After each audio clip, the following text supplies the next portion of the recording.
a la FIF, il y a la réunion du comité exécutif qui se tiennent dans cette salle-là, où les délibérations doivent être gardées secrètes.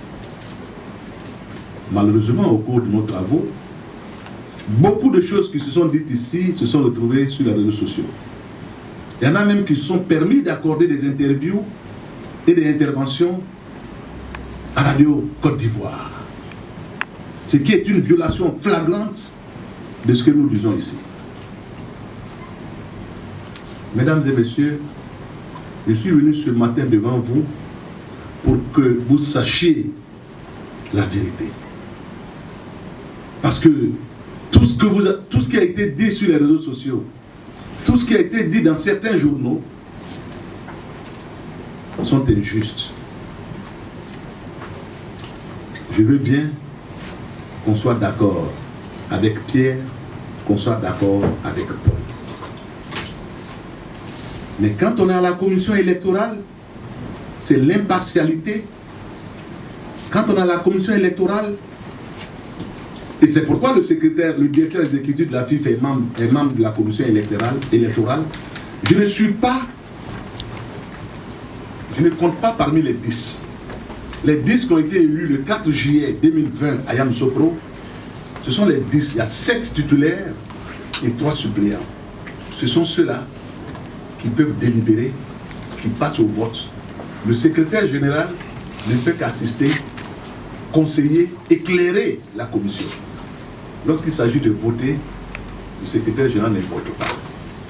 Le secrétaire général ne prend pas part au débat de la commission. Il constate et puis il regarde. Voilà mon rôle. Alors d'où vient que le secrétaire général, et je voudrais vous remercier aussi pour la personnalité subjective que vous me donnez, on dit qu'il a eu une influence sur... Bon, la commission électorale est présidée par un ministre de la République, avec des hautes personnalités qui la composent. La commission électorale a commencé à travailler après son installation le 7 juillet. Elle a ouvert les candidatures par un communiqué appelant les éventuels candidats à venir déposer leur dossier sur le secrétaire de la commission que je suis. Ça a été fait. Le dernier à avoir déposé ses dossiers, c'était le 1er août 2020. C'était un samedi. Donc le lundi 3, nous avons commencé à travailler. Et nous avions 5 jours pour délibérer et ensuite 2 jours, c'est-à-dire avant-hier et hier, pour notifier aux candidats les résultats des décisions de la commission. Mesdames et messieurs, ce que je suis en train de vous dire est clair et net. Puisque nos délibérations sont tombées dans le domaine public, alors allons dans le domaine public pour que vous sachiez exactement ce qui se passe. Mon rôle, comme je vous l'ai dit, c'est d'éclairer la commission. La commission a une obligation, c'est de respecter les statuts et le code électoral. Rien que ça. L'application des statuts et du code électoral. Et il est dit ici dans le code électoral est considéré comme une violation grave, d'après les termes de l'article 13 des statuts de la Fédération, la non-application des principes du présent code. J'ai un code électoral ici qu'on peut vous tenir de copie. Ce code électoral-là est clair. On ne sort pas des textes, n'est-ce pas, de la Fédération ivoirienne de football. Et c'est pour cela que je suis là, pour éclairer la commission. Je suis là pour dire à la commission, attention, monsieur, madame, en tout cas, ils ont été sanctionnés par la FIF. Et comme il y a une disposition dans l'article 41 qui dit qu'il ne faut pas avoir eu des sanctions qui viennent de la FIF, de la FIFA, de la CAF, de l'UFOA, etc. Je dis, attention, celui-là a été sanctionné. Et je donne à la commission les éléments de ce que j'avance. Je ne sais pas si on se comprend. Bon, notre travail, sur la base de ces textes-là, s'est achevé le jeudi sur chacun de ces points, la commission est passée au vote, à bulletin secret. C'est cette coupe-là qui m'a servi, comment on appelle, d'urne. Sur le point 1, je donne un exemple.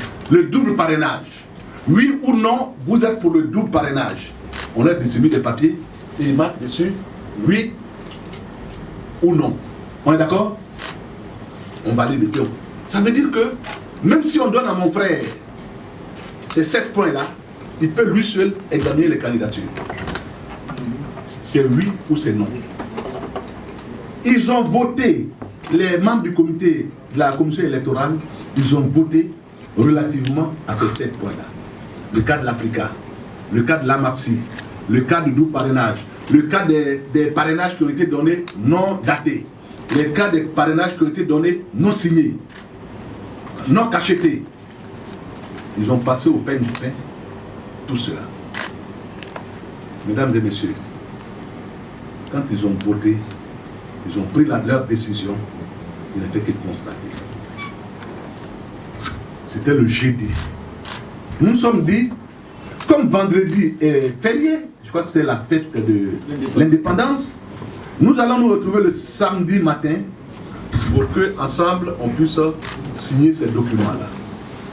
Voici la vérité. Et je mets quiconque au défi de me dire à moi, Sam, que ce que je dis n'est pas exact. Comment voulez-vous? Parce que la personne ne parle pas, elle passe pratiquement inaperçue, elle est humble. Voulez-vous détruire cette personne-là?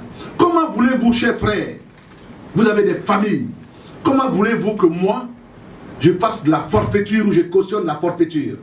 Comment voulez-vous que moi, je puisse m'asseoir, regarder, qu'on tord le cou au droit et que moi je puisse le cautionner? Demain, qu'est-ce que les gars disent? N'oubliez pas que les décisions de la commission électorale vont faire jurisprudence aux prochaines élections. Alors on dira, écoute, même s'ils ne remplissent pas les conditions, allez, allons-y, ils vont prendre. Mais vous allez prendre puisque vous avez pris pour cette fois-ci. Je continue alors pour dire que nous nous sommes donné rendez-vous pour que le samedi, on vienne signer tous les papiers. C'est alors que des éléments extra-textuels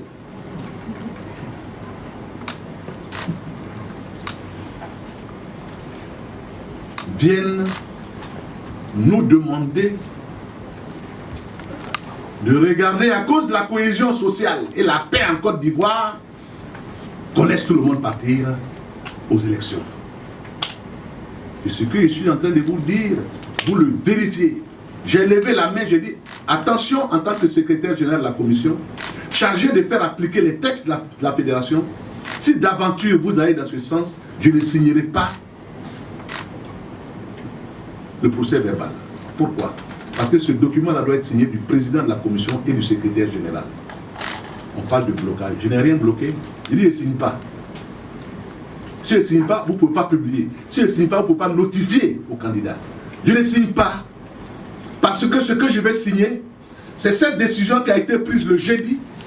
Je voudrais dire qu'ils ont mis en l'espèce et contrairement au mode opératoire de nos travaux contenus dans un procès verbal, la décision rédigée n'a pas été soumise au vote avant la signature dans les conditions édictées par le Code. Ça c'est un. Deuxièmement, un tour de table de consultation fait ressortir qu'une partie significative des membres de la commission souhaitait que la décision soit celle arrêtée le 6 août, celle que tous les membres de la commission nomment notre décision du jeudi. Qu'est-ce que les gars veulent me faire savoir? Ça, c'est eux qui ont écrit les membres de la commission, qui ont été élus le 4 juillet 2020 à Yamoussoukro. Ils se sont rétractés, voilà, c'est ce terme-là que je cherchais. Ils sont rétractés pour dire que non, c'est la décision du jeudi. Puis on a parlé de cohésion sociale. Maintenant, tout le monde dit, non, on veut que la FIFA applique les textes. Non, il n'y a plus de cohésion sociale. Nous tenons à la décision du jeudi. Mesdames et messieurs, voici les raisons qui ont fondé mon comportement. Je ne suis contre personne. Quand les règles sont établies, il faut les appliquer. Je ne signerai aucun document, en tout cas sous n'importe quelle pression, si je ne suis pas d'accord avec le document. J'ai été sous-préfet depuis 1986. Jamais on a remis une de mes signatures en doute.